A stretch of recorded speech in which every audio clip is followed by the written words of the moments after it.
Hey, it's Zoe, and this is the Zoe Routh Leadership Podcast, where we talk about building a boundless life, team, and organization.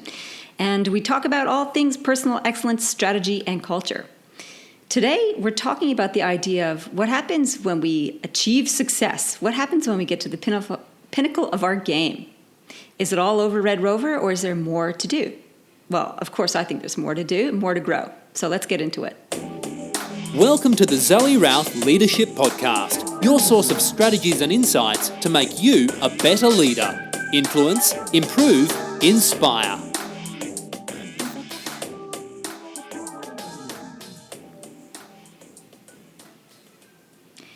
I was being interviewed today by somebody else on their podcast, Terry, and he asked me what happens when leaders get to a certain level of success. They make it to CEO, the C-suite, and they sort of rest on their laurels. They feel like they've made it. There's nowhere else to go.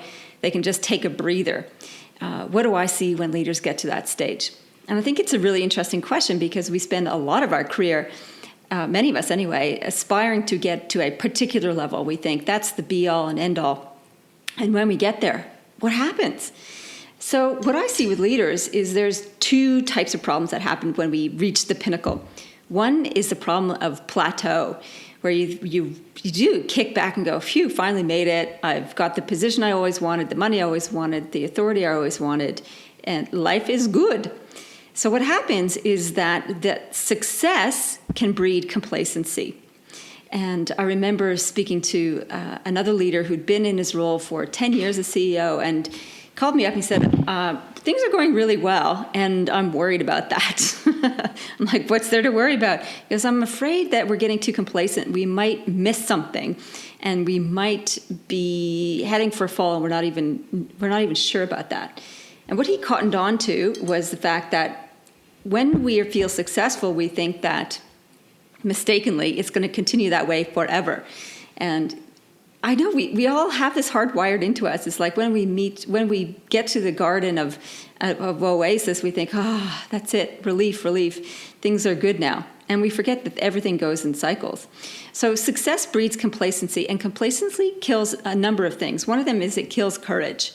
We get so used to living a comfortable life that we forget to do something different, to do something exploratory. And I think about myself with this, right? So in my 20s, my job was wilderness coordinator at summer camp, and I was tasked with driving the 6-week canoe trips up to their starting point on their expeditions, which was 13 hours along a dirt road right to the very end of the road that finished in the lake. And I got to drive this big old school bus, like a 42-seater with a canoe trailer on the back. Like it was a big, serious rig, and I felt badass around that. And I could do these things. I could do this courageously, drive something humongous.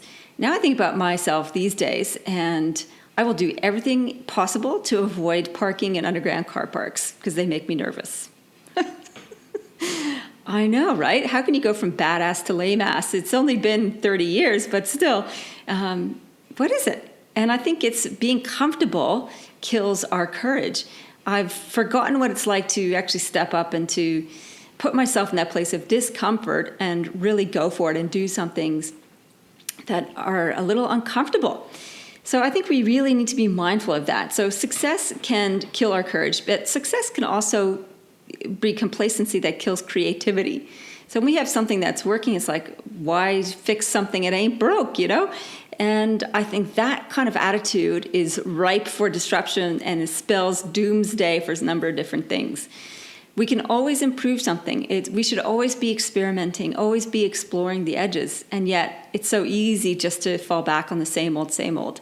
And then we're surprised when the same old doesn't produce the same type of results. And we're like, oh, what happened? And we scramble to make up the difference and to get things back on track. So the first problem I see with leaders when they hit that pinnacle of whatever they set as a pinnacle is the plateau problem, and we can get disrupted unwittingly after being complacent.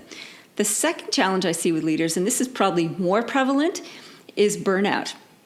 Because what happens is that we've been striving for so long to achieve a particular goal. We work, and we're trying to get to that end point and we finally get to the goal, what happens is that we're so used to striving that we don't know how to celebrate. We don't know how to recalibrate. So the goalposts move again. I call this the when-then problem. When I get to fill in the blank destination, then I'll feel happy. And what happens is that we never feel happy. We're always constantly chasing the next big thing.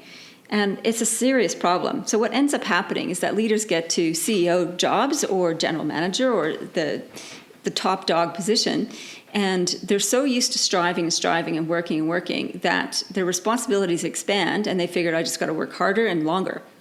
And it's not good. So they fry themselves in the end. And I think there is an alternative to that. So we've got plateau as a risk and disruption through complacency as a result. We've got burnout as a more significant risk when we hit the C-suite or the top dog. So what is the alternative? And I think the alternative is going from achiever, where instead of hard striving, we can go to amplifier. And this requires a major shift of principles, perspective, and practice. We got the 3 Ps happening today, folks. So what do I mean by this? What is achiever and what is amplifier? Achiever is setting a goal and going for it. Work hard, get to the result. Amplifier is something altogether different. It's not that we abandon results or goals, we just do it differently. And we need to stop doing some things and start doing others in order to move to amplifier. Amplifier is where we can get even greater results for a different kind of energy. It's not for less energy necessarily, it's for a different kind of energy. But we need to reinvent ourselves as leaders and how we approach our leadership job in the process. So here are a few things that we can stop doing and start doing. Stop doing as an achiever and start doing as an amplifier. The first one I already mentioned, and that's the when-then. When I achieve this result, when I do blank, then I will feel happy, successful, fulfilled. So that is a principle that we need to change radically. And the difference is now I feel happy, fill in the blank, and now we can get to work. It's completely different, right? It's like my happiness is a default state of being and the work still exists. But it's not like, I need to do this so I feel better. It's amplifiers, it's I feel happy and satisfied and content right now, and I'm going to bring that energy to the work that I do. It's very different. And I think it relates to what I learned from Tony Robbins ages ago. And he said, are you achieving to be happy or are you happily achieving? And this was such a profound change of semantics for me that has continued to echo and resonate with me in my life and the work that I do with clients as well. Achieving to be happy means that you always forever put off the reward of your efforts. Happily achieving means that you bring a new sense of fulfillment to your work. You don't give up on achieving, you just do it in a very different way that's more energizing. Because it is pretty draining if you're achieving to be happy. It's always in this out there in front of you place as opposed to with you all the time. So it's a principle and a methodology that needs to shift. All right, another one that when we're doing achiever, success is all about results. It's all about the tangibles. It's all about the externals. And we only feel successful when we get results. And there's so many things that can happen that are outside of your control that don't deliver results. And I think it's a difficult paradigm. So I don't think we need to abandon results completely in the equation for defining success. I think how we do it as amplifiers is this. Success is results and process. So it's a little bit more echoing it's about happily achieving. Success is determined by the results that we produce and the process by which we achieve them. And there's lots of detail and distinctions we can put around process. Did we bring people along with us? Did we do it ethically? Did we do it quickly? Did we do it with a spirit of contribution? Did we do it with fun and excitement, And when we focus on that, that's a very different way of looking at the world than as an achiever, which is drive the results, get the results, and then you're successful. All right, the other principle, I think, or action, or practice, I should say, that we need to shift, one of the fundamentals from achiever into amplifier, is are we leading teams? Are we growing leaders? And now this is a big difference, right? So if we're leading teams, that means that we have distinct authority. We are maybe coaching and mentoring people, but we're still firmly in the driver's seat. And a lot of the results depend on us being able to do that well. So we're kind of like the meat in the sandwich in some ways. It's like the pressure that exists at that pointy end of the person who's leading a team is significant. And at Achiever, that pressure can be overwhelming because often we're reporting to a board or to a set of directors or to stakeholders. And so it's really quite lonely, and you get compressed between needing to deliver with your team and needing to answer to stakeholders. So the alternative to that is not to abandon ship. It's to focus on growing leaders, because really the only way to get out of that linchpin pressure point is to have other people around you who can do as good a job, or if not better than you. So we need to be focused on growing leaders around us. We need to think about talent development as a key responsibility as leaders.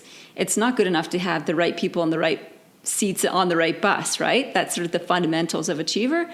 It's more about, right, we've got these people around us. How can I help them shift and grow? How can I help them accelerate the mission of the organization? How can I help them evolve into their great potential?